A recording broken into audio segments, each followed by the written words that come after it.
दोस्तों दुनिया भर के अंदर बहुत से कॉन्टेस्ट होते हैं, बहुत से इवेंट होते हैं, जिसमें से एक होता है पॉन टू ओन इवेंट, जो कि 2021 यानी इसी साल हुआ है। ये एक ऑफिशियल हैकिंग इवेंट था जिसके अंदर एक हैकर जैक डेट को $1,00,000 मिले हैं, यानी कि 75 लाख रुपए इंडियन करेंसी में कन्वर्ट करने के बाद में इतने ही होते हैं। दरअसल एप्पल ने इसको ये सारे के सारे पैसे दिए क्योंकि इसने सफारी ब्राउजर के अंदर से एक ऐसा लूप होल ढूंढ दिया था उस कॉन्टेस्ट में ही, जहां पर उसके थ्रू इसने मैक ओएस की एक्सेस गेन कर ली थी और पूरा कंट्रोल कर सकता था ये उस मैक ओएस को। दरअसल मैक ओएस के अंदर प्री इंस्टॉल्ड आता है सफारी ब्राउजर और उसी के थ्रू इसने एक्सेस पा ली मैक ओएस की। तो यहाँ पर एक ऐसा लूप होल था जिससे कि पूरा का पूरा मैक ओएस ही हैक हो सकता था, जिसने इसको जितवा दिए $1,00,000। और इसमें सिर्फ यही नहीं जीता था बल्कि बहुत से कई दूसरे इवेंट भी थे जिसके अंदर zoom, Windows, Chrome OS, Microsoft Edge और कई सारे अलग अलग जो कंपनी के सॉफ्टवेयर होते हैं उसके अंदर हैकिंग वगैरह करके उन्होंने लूप होल ढूंढ निकाले थे, जिसमें बहुतों को बहुत बड़े बड़े प्राइज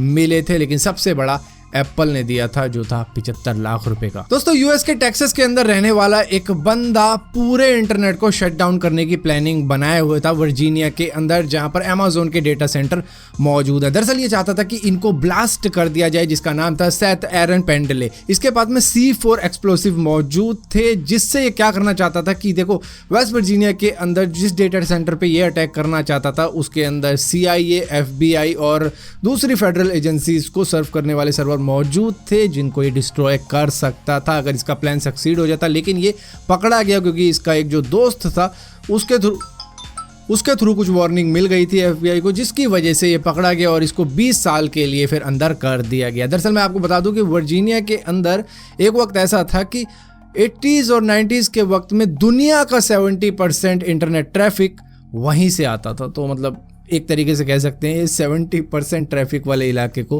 ख़त्म करना चाहता था इंटरनेट के।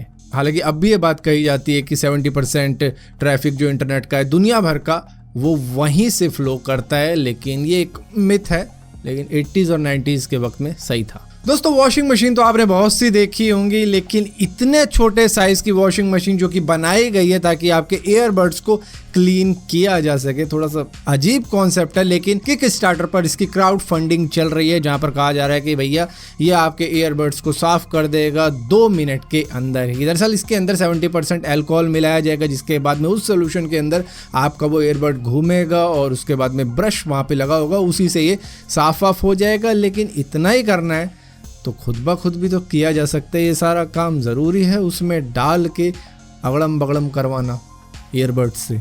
दोस्तों सोनी प्ले स्टेशन की बहुत सी पॉपुलर गेमें हैं जो कि आपको PlayStation 1, PlayStation 2 पे खेलने को मिली होगी या फिर PlayStation 3 पे खेलने को मिली होगी, लेकिन अब ऐसा हो सकता है कि उनको पोर्ट करने का सोच रहा है सोनी, जो कि बहुत पॉपुलर फ्रेंचाइजी हैं जैसे कि इस लिस्ट में आप देख सकते हो।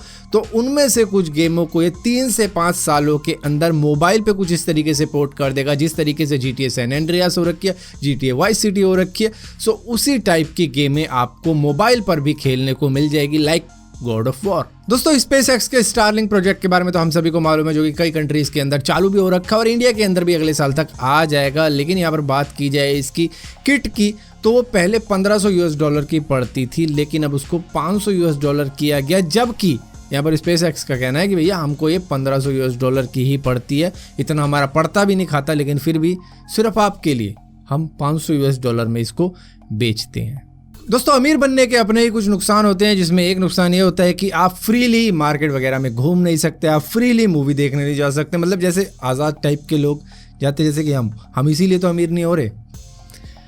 सिक्योरिटी रखनी पड़ती है। दरअसल मार्क ज़करबर्ग की सिक्योरिटी पर ही 2020 के वक्त में $23 मिलियन खर्च हुए कि अगले को कोई कुछ कर ना दे, क्योंकि जितना अमीर बंदा उतनी बड़ी फिरौती मांगी जाती है। तो भैया इससे अंदाज अपना अपना का वो याद आ जाता है कि तुम्हारा प्लान ही गलत है, तुमने बाप को किडनैप किया और बेटी से मांगा।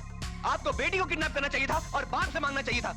प्लान ही गलत है आपका, लगता है कच्चा खिलाड़ी है। दोस्तों PUBG मोबाइल के एडिक्शन ने कितने लोगों के घर बर्बाद किए या फिर कितने लोगों की जान ली है वो आप सबको बड़े अच्छे तरीके से मालूम है। कईयों ने अपने करियर भी खोए हैं, मतलब सालों साल लगे रहे और पढ़ाई लिखाई का कोई ठिकाना ही नहीं। यहीं पर पाकिस्तान के लाहौर के अंदर से एक लड़का बिलाल नाम का, उसने PUBG का एक सीन रिक्रिएट करने का कुछ ऐसा जोश चढ़ा, जिसने पहना एक हेलमेट और पहनी PUBG जैसी कोई जैकेट, और उसके बाद में असली की बंदूक लेके अपने घर में ही सीन रिक्रिएट कर दिया, जिसमें से इसने 2 लोगों को उड़ा दिया और 3 लोगों को अस्पताल पहुंचा दिया। तो सीन तो रिक्रिएट नहीं हुआ, इसको जेल में भेज दिया गया और पता लगा कि पबजी का तो एडिक्ट था ही, लेकिन ये आइस का भी एडिक्ट था, जो कि क्रिस्टल मेथ एम्फेटामिन होता है, जो कि एक तरीके का ड्रग होता है।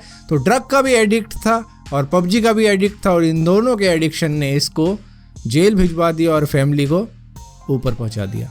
सो फिलहाल के लिए दोस्तों इस वीडियो के अंदर इतनी अपडेट्स थी। अगर ये वीडियो आपको पसंद आती है तो इस वीडियो को लाइक जरूर करना, शेयर जरूर करना, और इसी तरीके की और भी वीडियो देखने के लिए इस चैनल को सब्सक्राइब जरूर करना। और सब्सक्राइब किया है तो बेल का आइकॉन जरूर दबाना, वरना आपको मालूम नहीं चलेगा मैंने कोई वीडियो डाली भी है।